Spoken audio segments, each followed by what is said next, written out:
First of all, when I was shuffling the spread, what I had for you was I see this woman. She's wearing this Victorian dress. She looks like almost like a governess, somebody that takes care of the household, takes care of the kids, and keep the mansion, the estate running. She looks, she's I believe she's a mother, but she looks more like a governess. Like she's a little bit cold, a little bit distant, and she has her kind of finger wagging, like she's scolding somebody.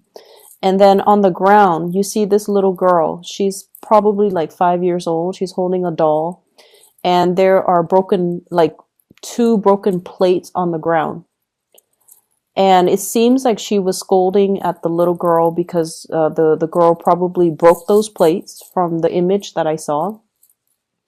And the girl is sad, and she's kind of ashamed. And she did a little curtsy. She, bent down and kind of distracts the governess by spreading her dress and doing a little curtsy and then smiling. And the governess, it seems like her heart is melted, and then she stops yelling or she stops scolding. That's what it feels like to me. And so in alignment with this reading, I feel like the cards are corroborating the same theme. What I have here is the Page of Cups. And I feel like there is somebody in your life who is a little bit of a charmer, who's a little bit of an attention seeker. And I feel like, this is somebody that might have been very evasive when it comes to their responsibility. So it doesn't really matter how old they are. They could be a child, or they could be an adult acting like a child or behaving like a child. But they are a little bit of a charmer. Like they weasel their way out of situations by turning on the charm, turning on the waterworks. They know that they are cared for, and I feel like they tend to push boundaries a little bit. Okay, so if you're dealing with children, you want to be a little bit careful when it comes to their behavior and how oftentimes they can turn on the charms or the waterwork to get out of getting a scolding, or to avoid repercussions for their actions, or even to kind of charm their way into people's hearts. Okay, so that's what I'm getting. For some of you, this could literally be a child. For others, it could be a relationship partner, and then for others, family members. I'm also sensing as well coworkers. I'm not sensing it strongly, but I feel like it could be a coworker who is a little bit kind of like evasive when it comes to handling their responsibilities. So if this is somebody that you're dealing with in the work front, and I see this a lot for you guys, it's almost like energetically, you guys are such workaholics, and you guys are such good workers that oftentimes you are put alongside people who are slackers. And I feel like, there is a major karmic lesson here about them needing to learn from you. It's almost like you're setting the bar really high. You're setting the standards of integrity and work ethics. And they're supposed to learn a big karmic lesson from you about personal responsibility, personal obligation, stepping up when other people are not in the picture, or stepping up regardless of who's looking. It's almost like we do what we need to do because it is a part of our responsibility. So whether or not the boss is watching, we still need to work. Whether or not we feel like it, if there's some group, some people that are dependent on us, we need to step up. Okay, so it's almost like you can charm, you can turn on the waterwork. The work is not going away. So we need to handle responsibilities because it is our obligation to the place of employment. It's also because other people are depending on us to do our due diligence and to, take care of responsibility. So they're supposed to learn these karmic lessons about, self-sufficiency, about, as well, understanding that they need to hold up their end of the bargain. And a lot of the times, from what you're supposed to be learning from them as well is to learn to ease up a little bit, is to learn to, delegate responsibilities, and also to learn to set boundaries so that responsibilities are not dumped upon you, because these are opportunistic types of people. And when they sense that you're very, very kind, and when they sense that you're able to, that you're doing things like above and beyond your scope of responsibilities, they like to dump responsibilities on you.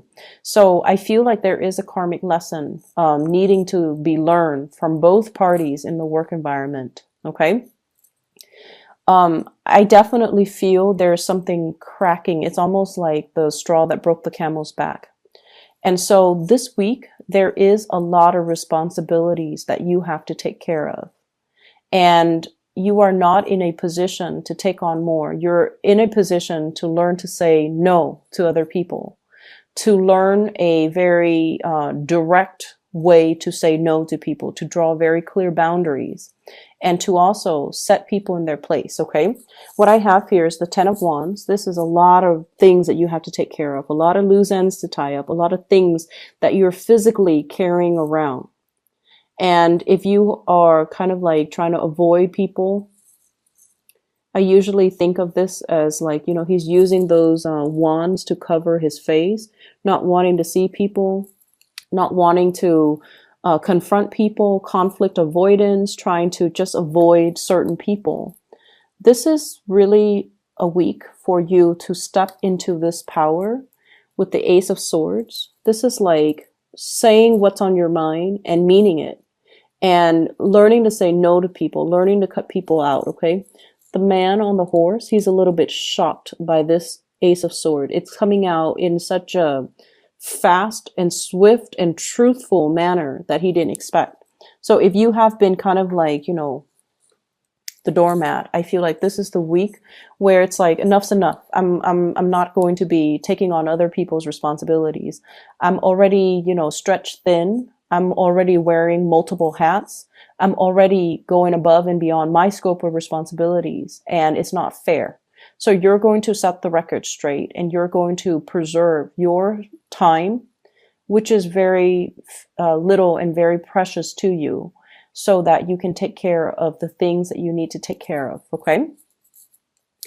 I also see as well, there might be issues when it comes overall with like conflict within the family. What I have in this spread though, and I don't want you to fret, okay? I have a lot of love. I have a lot of communication and a lot of love. And so the people around you, they truly, truly, truly care about you. Even those coworkers that slack off, they care about you. They don't want any harm to fall on you, not only because you have your use value to them. I feel like they like you as a person. They're just opportunistic. They would do this to anybody. So it's not personal, right? And I also feel like the family members, relationship partner even. What I have here is the Ace of Cups. You have two aces, Ace of Swords and Ace of Cups. Communication needs to come from the heart. Okay.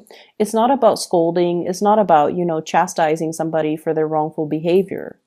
It's about telling them, you have to be a little bit more responsible with those plates. Like you broke those plates because you were reckless when you were playing. So being a little bit more delicate and gentle and toning down the communication when you're interacting with people that you love. And especially if you're interacting with people, it's almost like the delivery, the tone, the attitude matters a lot. And you want to be cognizant of that. Because what I feel in this spread is there's a lot of love involved, but maybe the delivery of a message needs to be changed, needs to be softened up, needs to be thought out a little bit better. Okay? But what I do feel is, there's definitely some people weaseling their way out of dealing with ramifications of their actions. There are also people as well. This is sort of like conflict, not seeing eye to eye with people, but it's a very slight, minor type of conflict. And a lot of it has to do with control issues, wanting to control other people, wanting to control environments, wanting to control a situation. This could be coming through from your end or from another person's end. But there's an element of control and wanting to have like a, it's like my way or the highway, you know.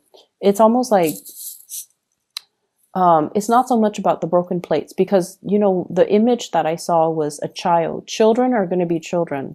They're going to be a little bit reckless. They're going to be a little bit clumsy. And so after everything is said and done, the plates are already broken. The child's already ashamed. And so they don't need, you know, that further reprimand, I guess. Okay. So gauging a situation and picking your battles and knowing when to get involved and when to kind of withdraw. Okay. So that's what I'm sensing here. I feel like in relationships, there might be a little bit of conflict coming in. And I feel like it's ideological in nature. Ideological in nature. I have here a fire sign, a Sagittarius, an Aries, or a Leo. And I also have a Taurus person in the picture as well. So what I feel here is if you are in a relationship with any of those signs, there's definitely a lot of love. But I almost feel like ideological differences get in the way. And what we have to try to remember is just because someone doesn't see things the way that we see things, it should not. So if it's just on the ideological viewpoint, if someone doesn't see things the way that you see things, it shouldn't diminish, you know, your love for them or their love for you. If someone rejects your idea, they're rejecting your idea. They're not rejecting you. If someone doesn't do what you ask them to do, it has nothing to do with you. It has everything to do with them and where they're at and the way they see a situation. So ideological differences doesn't really diminish the love. It doesn't diminish or it doesn't undermine the love in the relationship. So seeing things from that perspective, I feel like is really going to help transform the way this relationship works for you. So we can agree to disagree. We don't always need to agree on all topics under the sun in order for us to work as a unit, in order for us to move forward, in order for us to, you know, be together. Okay. And that is with family. That is with love relationships. And I feel, more so with love relationships. So I almost feel like there is a major separation between your work life and your personal life, which is probably a good thing. But I almost feel like you have double standards when it comes to what you tolerate from people who are really close to you versus the really bad behaviors that you tolerate from people in your work environment. And I mean, you know, we do have to do what we need to do in order to survive. So we know that work pays the bills. And so when we come to work, we have to behave in a different manner. But I almost feel like this set of double standards, okay? It's like treating strangers with a lot of compassion, but treating your loved ones with a lot of like criticism. That's what it feels like to me. Because I have with this Ace of Swords is on top and the Ace of Cups is on the bottom. It's like being harsh with certain people and then extending love to other people.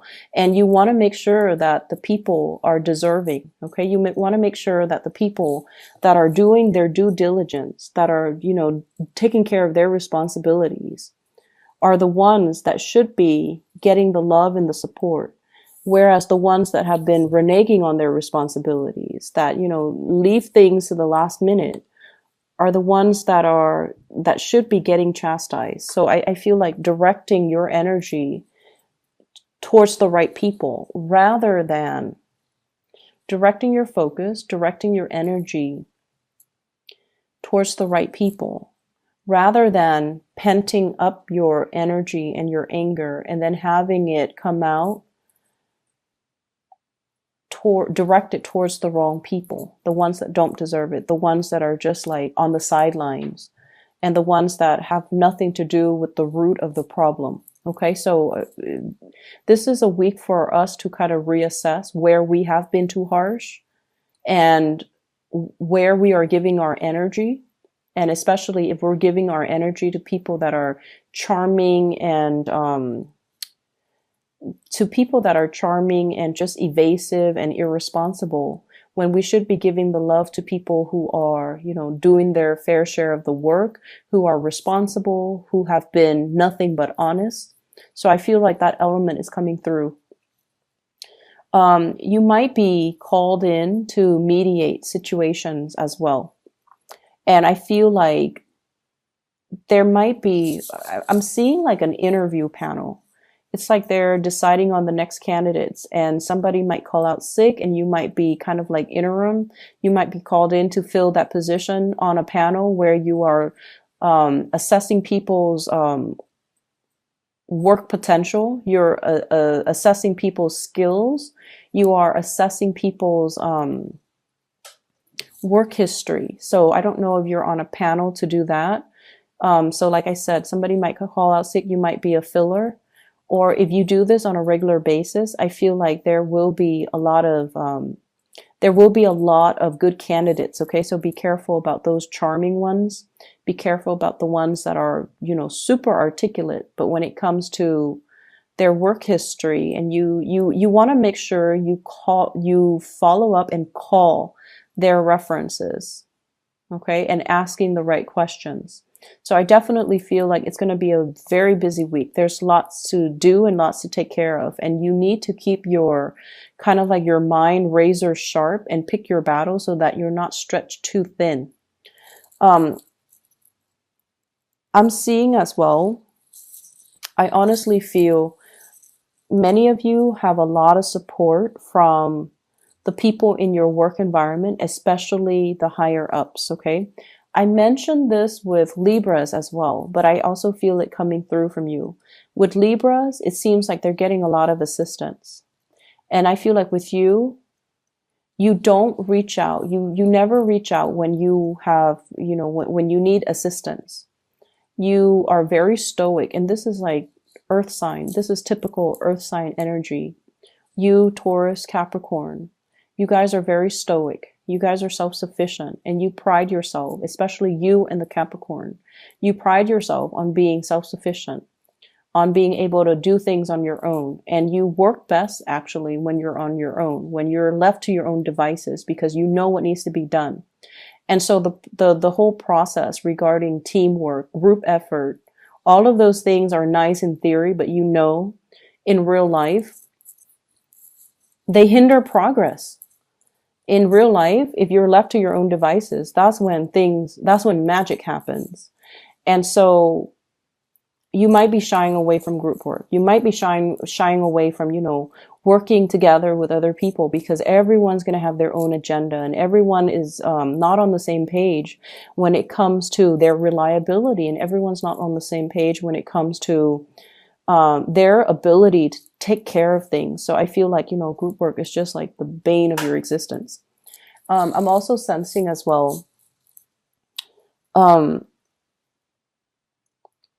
also feeling as well, and this is, relationships.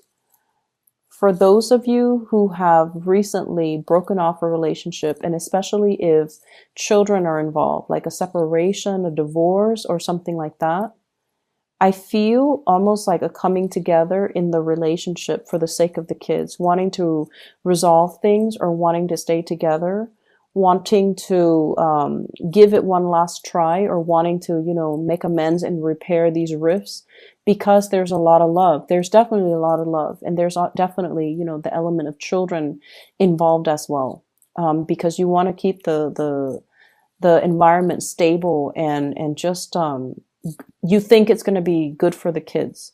Make sure all parties are on board, and make sure that, it's almost like you should do it for the kids, but at the same time, if this is a cyclical merry-go-round, if that, you're going to get into heated arguments with your partner, it's best not to keep that energy around the children. Okay.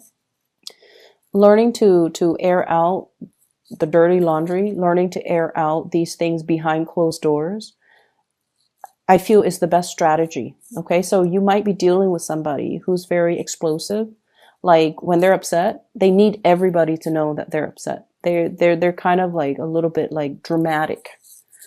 Okay. And I feel like keeping that energy a little bit tame, or having that conversation with your partner so that you can have these,